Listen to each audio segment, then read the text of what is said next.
어제 밤 늦은 시간에 저에게 카톡이 왔습니다. 카톡의 내용은 이랬습니다. 거라, 예전에 기타 치면서 같이 노래 부르던 생각이 난다. 어릴 적 함께 자랐던 저의 절친한 친구로부터 온 카톡이었습니다. 새벽 2시. 이 친구가 술 한잔 먹었나 이렇게 생각을 하고 제가 그래서 그래 언제 다시 한번 불러보자 이렇게 답장을 제가 보냈죠. 그랬더니 그 친구가 바로 답장이 왔는데 그날이 올까 이렇게 답장이 온 겁니다. 이게 무슨 일인가 싶어서 제가 정신을 차리고 조만간 내가 가겠다라고 했더니 이제 그 친구가 이야기하기를 자기가 아는 사람이, 저도 이제 그 사람을 아는데 그 사람이 정신병동에 들어가게 되었다라고 하는 이야기를 자기가 들었다는 겁니다. 그래서 제가 이긍, 온전한 마음으로 살기 힘들었나 보구나 라고 다시 답장을 했죠. 그랬더니 친구가 저한테 말하길 그러고 보면 네가 제일 행복해 보여. 이렇게 답이 왔습니다. 사실은 제가 이 친구를 위해서 제가 계속 기도를 하고 있거든요. 그런데 갑자기 저한테 카톡을 안 하는 친구인데 카톡이 온 걸 봐서 무슨 주님의 뜻이 있지 않을까 하는 마음이 들어서 제가 생각하고 제가 답장을 이렇게 보냈습니다. 다 행복해질 수 있어. 라고 말했던 이 친구가 말하길 그럴 수 없어.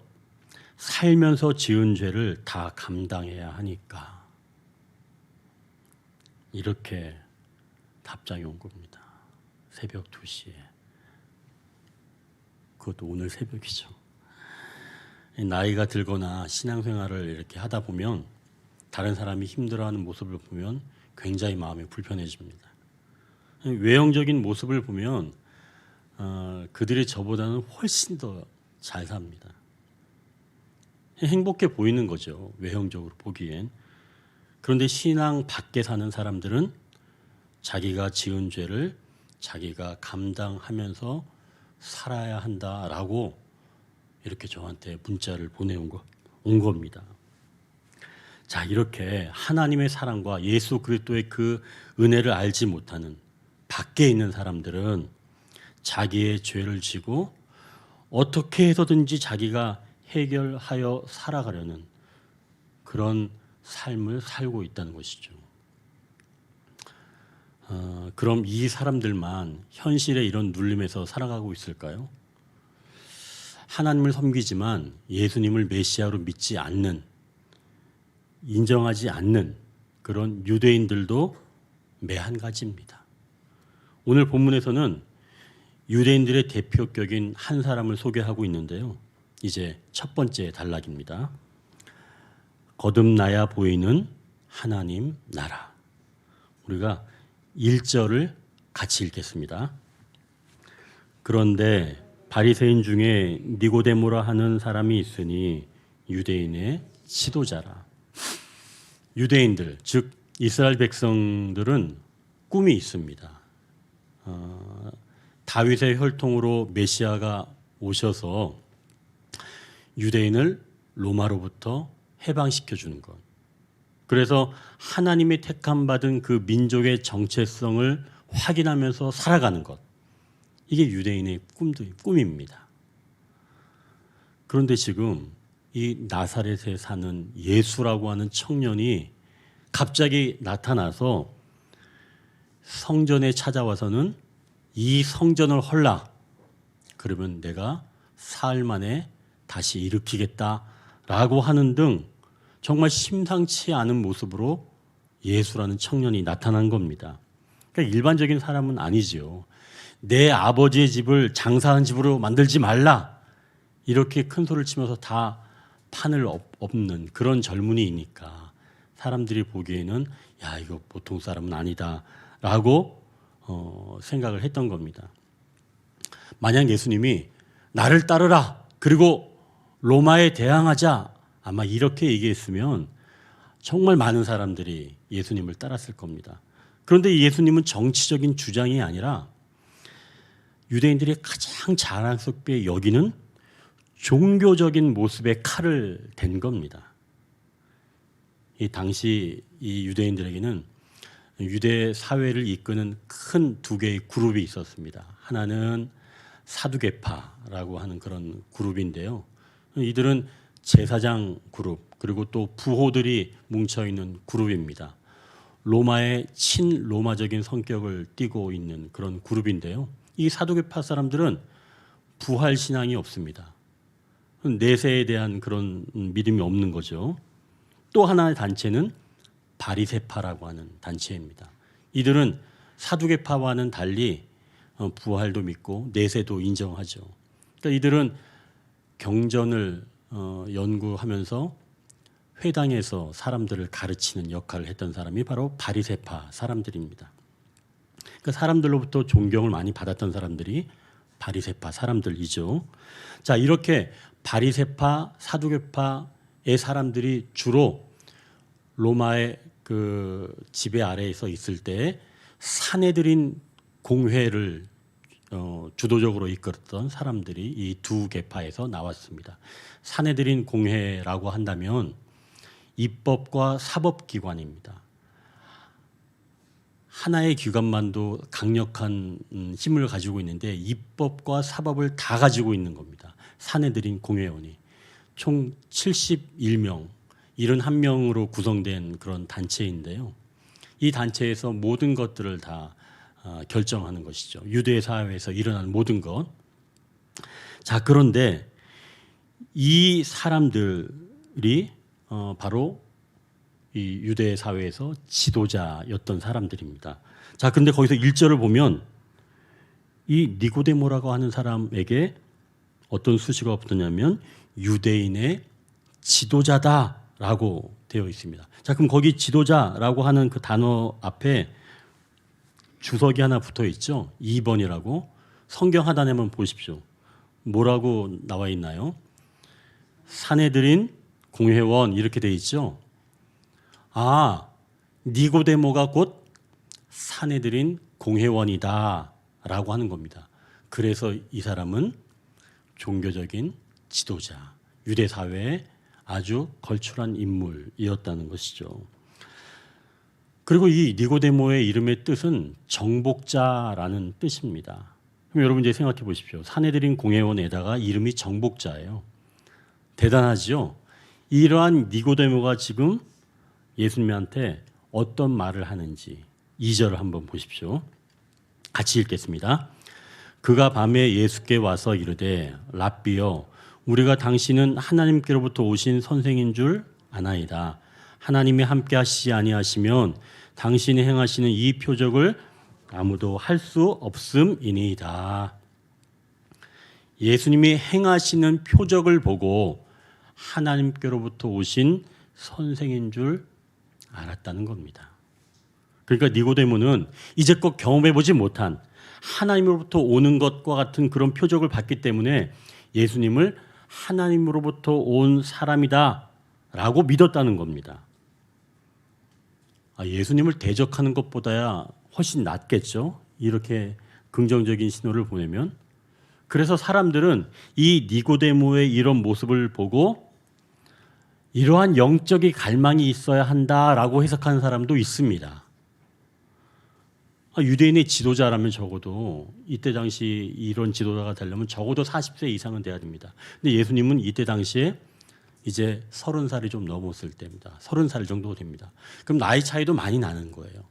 그런데 나이가 많이 든 사람이 젊은 사람들한테 가서 선생님이라고 인정을 하면서 당신은 하나님께로부터 온 사람입니다라고 이야기하면 얼핏 보면 굉장히 겸손해 보이고 영적 열망이 가득한 사람으로 보일 수 있다는 것이죠. 니고데모가 말입니다.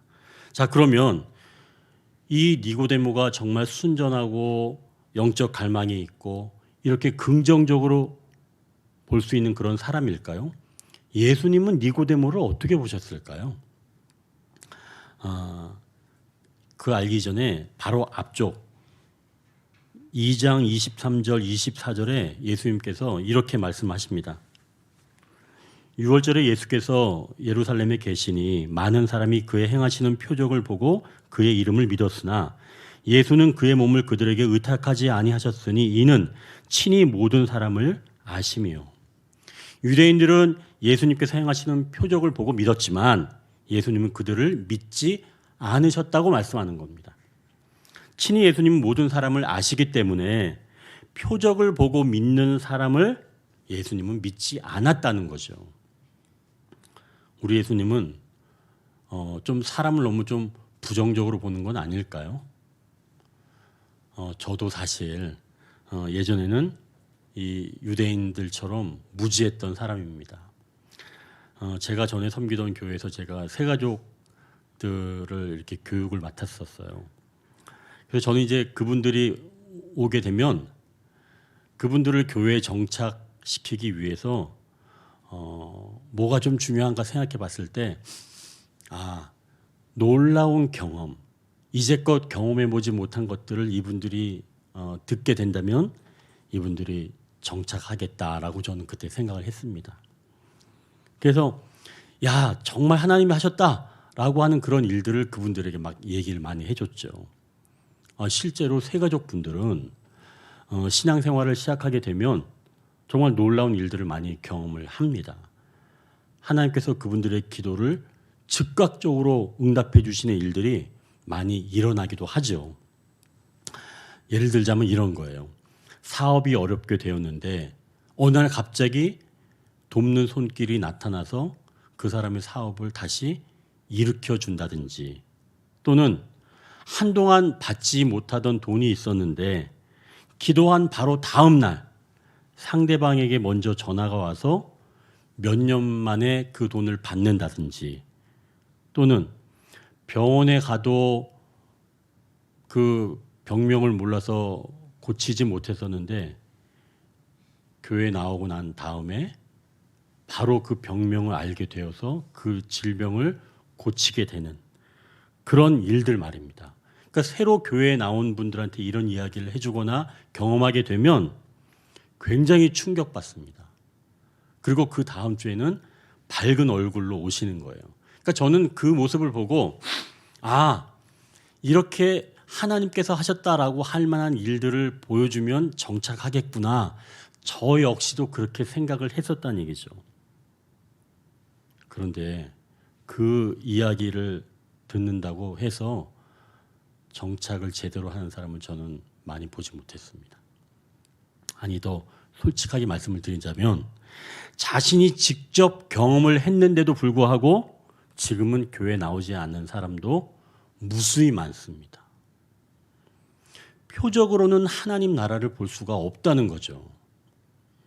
만약 표적으로 하나님 나라를 보고 믿었다면 정말 완전한 기적, 그것도 한 번이 아니라 10번 이상 본 사람은 어떻게 될까요? 그 사람은 정말 사도와 같은 사람이 되어야 되지 않을까요? 애굽의 바로왕 같은 사람은 하나님의 기적을 10번이나 봤던 사람입니다. 그런데 오히려 그는 완악해져서 하나님을 대적하는 1등의 자리에 있던 사람입니다. 예수님은 사람의 속을 아시기 때문에 그래서 표적을 보고 믿겠다는 사람을 예수님은 그렇게 좋아하지는 않는다는 거죠.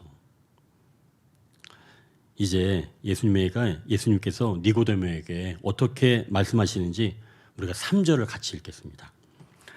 예수께서 대답하여 이르시되 진실로 진실로 내게 이르노니 사람이 거듭나지 아니하면 하나님의 나라를 볼 수 없느니라.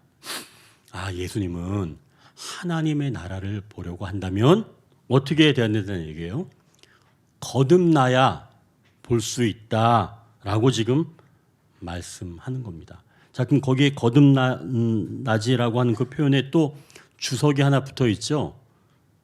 거기 뭐라고 돼 있나요? 하단에 보니 또는 위에서라고 돼 있죠. 그러면 거듭난다라고 하는 것은 위에서 나는 것, 이것을 말씀하는 것도 된다는 겁니다. 거듭난다는 것은 위에서 나는 것. 이 니고데모는 다시 모태에 이렇게 들어간다고 얘기했는데 주님은 그게 아니라 위에서부터 나는 것. 그게 거듭나는 거다라고 이야기하는 겁니다. 그러니까 하나님 나라를 보려면 위에서 내려오는 것으로 다시 거듭나야 볼 수 있다는 말씀이죠. 이것은 위에서 내려와야 되기 때문에 이거 전적으로 내 의지로 되는 것은 아니라는 겁니다. 이것은 강조점이 어디 있는 거냐면 위에 있다는 걸 강조하는 거예요. 그러니까 주도권이 나에게 있지 않은 겁니다. 주도권이 어디에 있다는 거예요? 하늘, 하나님께 있다는 겁니다. 지금 이걸 얘기하는 거예요. 내가 스스로 거듭나는 것이 아니라 하나님이 해 주셔야 한다는 거죠. 거듭남은 위에서부터 내려오는 겁니다. 또 한 가지 하나님 나라를 볼 수 있는 것은 내 시야 한 가지가 달라지는 것을 의미하는 것은 아닙니다. 무엇인가 새롭게 보기 위해서 내 눈만 밝아지는 것이 아니라 내 전 존재가 달라지는 것을 말씀한다는 거죠. 그래야 하나님 나라를 볼 수가 있다는 겁니다. 하나님 나라를 보려면 하나님 나라를 볼 수 있는 전적인 상태의 변화, 이것이 되어야지만이 가능하다는 거죠. 물론 아직은 위로부터 태어난다는 그 자체가 어떤 건지 잘 모릅니다. 바로 다음 구절에서 그거를 말씀해 주시는데요. 그럼 위로 다시 태어난다, 위로부터 다시 태어난다는 것은 어떤 말씀일까요? 이제 두 번째 단락입니다. 물과 성령으로 들어가는 하나님 나라. 이제 우리가 4절을 같이 읽겠습니다. 니고데모가 이르되 사람이 늙으면 어떻게 날 수 있사옵나이까? 두 번째 모태에 들어갔다가 날 수 있사옵나이까? 예수님께서 지금 거듭나야 볼 수 있다라고 이야기하니까 니고데모는 당장 거듭나는 것을 물어보는데 어떻게 하냐면 내가 다시 모태에 들어가야 됩니까? 라고 이야기하는 겁니다. 그러니까 자기 생각에는 이해가 안 된다는 거죠. 어떻게 사람이 본성이 바뀝니까? 라고 다시 질문을 하는 겁니다. 조금 전에 나누었던 것처럼 니고데모는 유대인의 어떤 사람이라고 했어요? 지도자, 사내들인 공회원이에요. 그는 법을 세우고 집행하는 사람입니다. 그리고 가르치는 선생이에요. 그런데 지금 생명의 지식에 대해서는 완전히 무지하다는 겁니다. 거듭남에 대해서는 알지 못한다는 거예요. 이것은 예수님께서 가나의 혼인잔치에서 유대인의 정결 예식을 대표하는 6 항아리를 포도주로 바꾸셨던 것과 같은 의미입니다. 결혼잔치에서는 기쁨이 있지요. 그런데 정결 예식으로는 기쁨을 나눌 수가 없다는 것을 예수님께서 가나의 혼인잔치에서 보여주셨습니다. 오늘 본문에서는 니고데모의 무지를 보여주시면서 유대인들이 만약에 그에게 배운다면 과연 생명을 얻을 수 있을까라고 생각하게 만드시는 거죠. 자, 이제 예수님이 아주 중요한 말씀을 하시는데요. 이제 우리가 5절을 같이 읽겠습니다. 예수께서 대답하시되 진실로 진실로 내게 이르노니 사람이 물과 성령으로 나지 아니하면 하나님의 나라에 들어갈 수 없느니라. 예수님께서 3절에 사람이 거듭나지 않으면 하나님 나라를 볼 수 없다고 하였죠. 그러자 니고데모가 어떻게 모태에 다시 들어갑니까? 여쭈니까 예수님이 다시 사람이 물과 성령으로 나지 아니하면 하나님 나라에 들어갈 수 없다고 말씀하시는 겁니다. 자, 그럼 이제 여기서 한번 비교해 볼게요. 거듭난다는 것은 3절에 거듭난다는 것은 5절에 물과 성령으로 난다는 것과 같은 이야기입니다. 아시겠죠? 3절에 거기 거듭나야 된다는 것, 그 말은 5절에서는 물과 성령으로 난다는 것과 같은 뜻이에요. 또 3절에서 하나님 나라를 본다라고 하는 것은 5절에서 하나님 나라에 들어가는 것, 그것과 같은 맥락에 있는 얘기입니다. 자, 그러면 이제 우리가 알 수 있죠. 하나님 나라를 본다는 것은 하나님 나라에 들어가는 것과 같은 것이고, 거듭난다는 것은 물과 성령으로 다시 나는 것, 그것을 말씀하는 거다라고 하는 것을 우리가 3절, 5절을 보면서 알 수가 있습니다. 자, 그럼 이제 여기서 중요한 건 뭐냐면, 그럼 도대체 물과 성령으로 난다. 이것은 어떤 이야기인지 알면은 우리가 좀 해결점을 찾을 수가 있겠죠. 자, 물은 어떤 속성이 있어요? 깨끗하게 하고 정결하게 하는 그런 속성이 있죠. 즉, 세례를 의미합니다. 그리고 성령은 깨끗하게 씻어주시는 하나님의 선물인 거죠. 자, 이 말씀을 정확하게 나타내는 성경 구절이 있는데요. 빌립이라고 하는 그런 전도자가 있습니다. 이 전도자가 성령의 이끄심을 받아서 일어났던 일인데요. 이 성령님께서 빌립에게 너 좀 광야로 가야 되겠다. 그러니까 사도행전에 나오는 이야기입니다. 광야로 가야 되겠다라고 하는 그 음성을 듣고 빌립이 광야로 가고 있었는데 그때 마침 이 에티오피아 관리인이 수레를 타고 지나가는 겁니다. 그런데 이 에티오피아 관리인이 마침 성경, 구약 성경을 보고 있는 거예요. 그때 구약 성경 본문이 바로 이사야 본문입니다. 이제 이 관리인이 성경을 보고 있는 것을 빌립이 보고선 달려가서 그에게 물어보는 겁니다. 지금 당신이 성경을 보고 있는데 읽고 있는 성경의 그 뜻이 무엇인지 알고 있습니까? 이렇게 빌립이 물어보니까 나한테 일러주는 사람이 없는데 내가 이 뜻을 어떻게 알겠습니까? 그러고서 얘기하는 게 이 관리인이 여기 이 성경에 나와 있는 이 어린 양이 도살당하는 어린 양에 대한 이야기인데 이 도대체 이 어린 양이 누구를 이야기하는 겁니까? 라고 관리인이 빌립에게 물어보니까 이제 이 빌립이 그때부터 이사야에서부터 예수님까지 복음에 대한 전체적인 이야기를 다 말해줍니다. 그렇게 이야기를 다 듣고 길을 가다가 마침 그곳에 물이 있는 곳에 도착을 해서 이 관리인이 여기 물이 있는데 내가 세례를 받는 것에 왜 주저하겠습니까?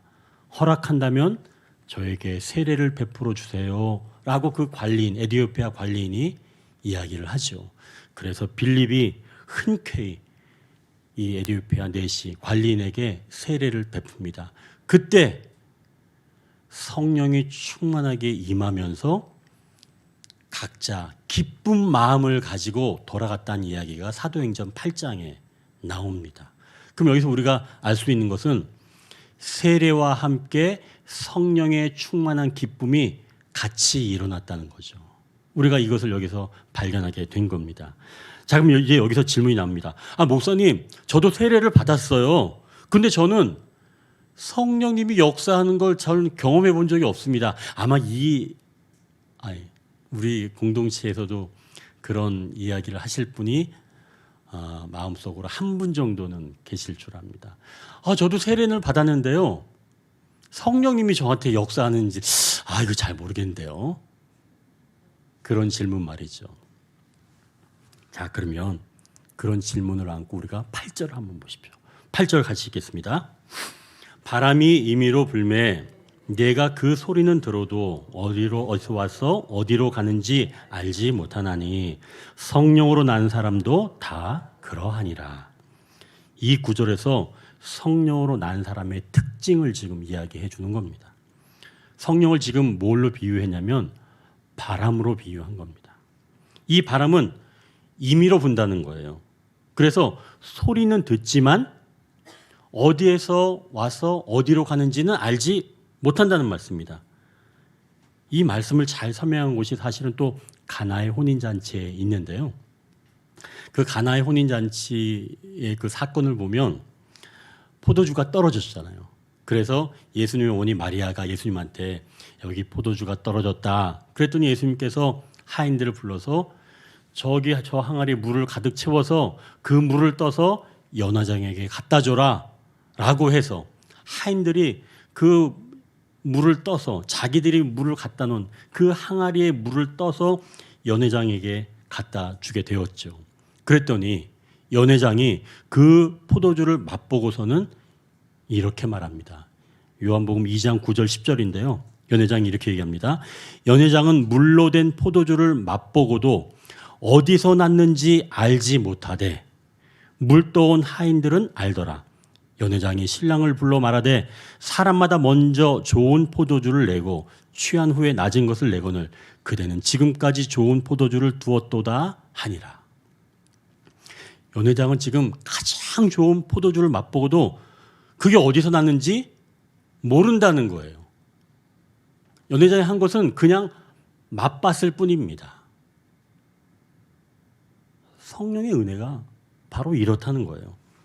왜 그런지는 잘 모르는 겁니다. 하지만 그 기쁨은 누리는 거죠. 그게 바로 성령의 역사하는 겁니다. 예를 들자면 이런 거예요. 면접 시험을 보러 갔는데 면접 시험이 얼마나 두려워요. 그죠? 우리 유빈이도 지금 면접 시험 보러 갔거든요. 대학교 면접 시험을 보러 갔는데 이 녀석이 평상시에 아빠한테 전화도 안 하는 녀석인데 전화가 왔어요. 저한테. 그랬더니 아빠 저 가요. 예, 그래서 근데 어쩐 일을 전화했어. 그러니까 지금 간다고요. 이게 기도해 달라는 건데 본인은 그걸 기도해 달라는 이야기를 못 하는 거예요. 아빠 저 가요. 그래 그럼 기도하자 했더니 네 그러더니 기도를 다 했더니 아멘 그러더라고요. 평소에 유인은 그런 신앙적인 얘기를 하지도 않습니다. 그런데 자기가 두려운 거죠. 면접을 보러 가니까. 지금 이제 아마 면접이 좀 있으면 시작이 될 텐데 면접을 보러 갔는데 왠지 면접관 앞에서도 떨리지 않는 겁니다. 그리고 면접관이 물어봐도 그냥 자연스럽게 얘기가 나오는 거죠. 왠지 모르지만 두렵지 않고 기쁨이 넘친다면 그게 곧 성령의 역사인 겁니다. 또는 주일 아침에 일어났는데 몸이 좀 너무 피곤한 거예요. 그래서 이제 오늘 그냥 교회 가지 말고 오늘은 좀 쉬자. 그래서 이제 이불 속에 있으려고 그러는데 그래도 예배 드리러 가자. 이렇게 하고 계단을 올라오는데 그때 발걸음이 너무 가벼워지면서 기분이 상쾌해지면 그것도 성령의 역사입니다. 또 이런 것도 있어요. 예전에는 세상 친구들 만나면 굉장히 즐겁고 그 시간이 막 기다려지고 그랬는데 이제는 만나도 별 재미가 없는 겁니다. 시시해지는 거예요. 이것도 성령의 역사입니다. 땅이 흔들리고 하늘이 열리는 일만 성령의 역사가 아니라 잔잔하게 우리를 어루만져 주시고 마음을 새롭게 하는 것 역시 성령의 임재에 나타나는 현상이라는 것이죠. 자, 이제 니고데모 머리가 복잡해졌습니다. 그동안 하나님 나라에 들어가기 위해서 이 율법주의자들은 율법에 대한 순종, 기도, 헌신 그리고 제사가 하나님 나라에 들어가는 것이라고 생각하고 있었는데 예수님이 말하는 이런 방식 물과 성령으로 보고 들어간다고 하니까 이 니고데모는 굉장히 답답해진 겁니다. 이제 세 번째 단락입니다. 하늘에서 내려오고 하늘에 올라간 분이 계시다고 말씀한다. 이제 9절에서 12절까지 우리가 같이 읽겠습니다. 니고데모가 대답하여 이르되 어찌 그러한 일이 있을 수 있나이까? 예수께서 그에게 대답하여 이르시되 너는 이스라엘의 선생으로서 이러한 것들을 알지 못하느냐? 진실로 진실로 네게 이르노니 우리는 아는 것을 말하고 본 것을 증언하노라. 그러나 너희가 우리의 증언을 받지 아니하는도다. 내가 땅의 일을 말하여도 너희가 믿지 아니하거든 하물며 하늘의 일을 말하면 어떻게 믿겠느냐? 니고데모가 어찌 그런 일이 있을 수 있습니까? 이렇게 예수님께 여쭤보는 겁니다. 하나님 나라에 들어가는 방식이 자기가 아는 것과는 전혀 다르니까 여쭙게 된 거죠. 그랬더니 예수님께서 지금 꾸중하시는 겁니다. 너는 이스라엘 선생이면서도 이러한 것을 알지 못하느냐? 니고데모는 자기의 무지를 몰랐던 겁니다. 그래서 사실은 우리가 2절에 보면 니고데모가 밤에 찾아왔다라고 하는 것을 말씀하죠. 이 밤은 사실은 요한복음에서는 영적으로 어두워진 상태를 말합니다. 자, 그런데 예수님께서 이렇게 꾸중하시는 것은 사실은 요한복음 1장 5절에 미리 또 말씀을 해 주셨어요. 빛이 어둠을 비치되 어둠이 깨닫지 못하더라. 그러니까 예수님은 지금까지 땅의 일을 말씀하셨습니다. 그런데 이 땅의 일이 하늘과 닿아 있는 겁니다. 하늘의 일이 있어야 이 땅의 일이 효력이 있는 거죠. 즉 물과 성령으로 거듭나는데 이것은 독자적으로 일어나는 일이 아니라 하늘의 일과 연결이 있어야 가능한 것입니다. 이제 예수님은 하늘의 일을 말씀하는데요. 하늘의 일이 어떤 건지 13절부터 한번 우리가 보겠습니다. 13절 보십시오. 하늘에서 내려온 자, 곧 인자 외에는 하늘에 올라간 자가 없느니라. 주님은 이제 분명하게 어디서 와서 어디로 가는지 말씀해 주십니다. 조금 전에 성령을 이야기하실 때는 어디에서 왔는지 어디서 가는지 모른다 이해하셨는데 예수님 좀 정확하게 얘기를 해주시는 거예요. 인자는 즉 예수님은 하늘에서부터 오셨고 다시 하늘로 올라가신다라고 하시는 겁니다. 그렇게 하늘에서 왔고 하늘로 올라간 사람은 예수님 외에는 없다는 거예요. 자, 그러면 이분이 곧 유일한 분인데 이것은 사실은 또 요한복음 1장 51절에 예수님이 했던 말이 또 생각나는데요. 이렇게 기록되어 있습니다. 또 이르시되 진실로 진실로 너에게 이르노니 하늘이 열리고 하나님의 사자들이 인자 위에 오르락 내리락 하는 것을 보리라 하시니라. 그러니까 우리 주님이 계신 곳에서는 하늘이 열리고 주의 사자가 주님 위에서 오르락 내리락 하는 것을 보리라고 말씀을 이미 하셨던 거예요. 그러니까 주님이 길을 열어놓으셨다는 겁니다. 그러니까 주님으로만 하늘길이 열려져 있다는 거죠. 그런데 이 길을 어떻게 열어놓으셨나? 이제 그게 14절 15절인데요. 우리가 14절 15절을 같이 읽겠습니다. 모세가 광야에서 뱀을 든 것 같이 인자도 들려야 하리니 이는 그를 믿는 자마다 영생을 얻게 하려 하심이니라. 예수님께서 지금 이 모세가 광야에서 뱀을 든 것 같이 인자도 들려야 하리니 이 얘기를 하신 것은 모세가 이스라엘 백성을 광야에서 이끌었을 때 일어났던 그 사건을 이야기하는 겁니다. 이 민수기 21장 5절에서 9절 말씀인데요. 한번 들어보십시오. 백성이 하나님과 모세를 향하여 원망하되 어찌하여 우리를 애굽에서 인도해 내어 이 광야에서 죽게 하는가? 이곳에는 먹을 것도 없고 물도 없도다. 우리 마음이 이 하찮은 음식을 싫어하노라 하매 여호와께서 불뱀들을 백성 중에 보내어 백성을 물게 하심으로 이스라엘 백성 중에 죽은 자가 많은지라. 백성이 모세에게 이르러 말하되 우리가 여호와와 당신을 향하여 원망함으로 범죄하였사오니 여호와께 기도하여 이 뱀들을 우리에게서 떠나게 하소서. 모세가 백성을 위하여 기도하매 여호와께서 모세에게 이르시되 불뱀을 만들어 장대 위에 매달아라. 물린 자마다 그것을 보면 살리라. 모세가 놋뱀을 만들어 장대 위에 다니 뱀에게 물린 자가 놋뱀을 쳐다본즉 모두 살더라. 이스라엘 백성들이 출애굽할 때 그 길로 말미암아 원망하고 불평할 때 하나님께서 불뱀으로 이스라엘 백성들을 치셨는데 이스라엘 백성들이 모세에게 범죄하였다고 하니까 모세가 하나님께 기도하였고 이때 하나님께서 놋뱀을 만들어 장대 위에 달고 뱀에 물린 자가 그 놋뱀을 쳐다보면 모두 살게 하십니다. 예수님은 이 사건을 말씀하시면서 모세가 광야에서 뱀을 든 것 같이 예수님도 들려야 한다고 이야기하시는 거예요. 이것은 곧 십자가에서 죽으시는 사건을 의미합니다. 그러니까 이 사건을 믿어야 영생을 얻는다고 예수님이 말씀을 하시는 거죠. 우리가 세례를 받고 성령을 받아 하나님 나라에 들어갈 수 있는 길이 이것 때문에 열려지게 되었다는 겁니다. 예수님께서 십자가에서 우리 죄를 위해 죽으심으로 우리가 세례를 받을 수 있게 되었고, 그러한 죄 씻음의 세례는 성령님이 우리 마음에 임재할 수 있는 길을 얻게 된다는 것이죠. 이런 상태는 바로 우리의 전 존재가 변화되는 것을 말씀합니다. 그래서 이렇게 새롭게 된 상태에서야만이 우리가 비로소 이 땅에서 하나님 나라를 볼 수 있고, 하나님 나라를 본다는 것은 곧 하나님 나라에 들어가는 것을 말씀한다는 거죠.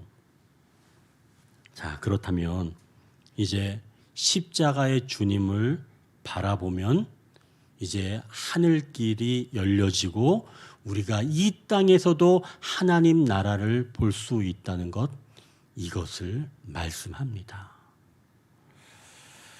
여러분, 우리도 이 땅에서 십자가에 달리셨던 그 주님을 바라보시면서 우리가 물과 성령으로 거듭나요. 마침내 이 땅에서도 하나님 나라를 보시기를 주님의 이름으로 축원합니다. 그렇게 본 자가 바로 하나님 나라에 들어간 자라는 겁니다. 이제 말씀을 정리합니다. 거듭나야 하나님 나라를 볼 수 있습니다. 거듭나는 그 주도권은 하나님께 있습니다. 거듭난다는 것은 내 눈만 달라지는 것이 아니라 전 존재가 변화되는 것을, 달라지는 것을, 새롭게 되는 것을 말씀합니다. 물과 성령으로 하나님 나라에 들어갑니다. 성령의 임재는 어디서 시작해서 어디로 가는지 알지 못하지만 때로는 잔잔하게 우리 가운데서 충분히 경험할 수 있는 것으로 나타납니다. 이렇게 하나님 나라에 들어갈 수 있는 유일한 길은 저 십자가의 언덕에서 우리를 위해 달리신 예수 그리스도, 오직 그분만을 바라보는 것으로 시작됩니다. 기도하겠습니다.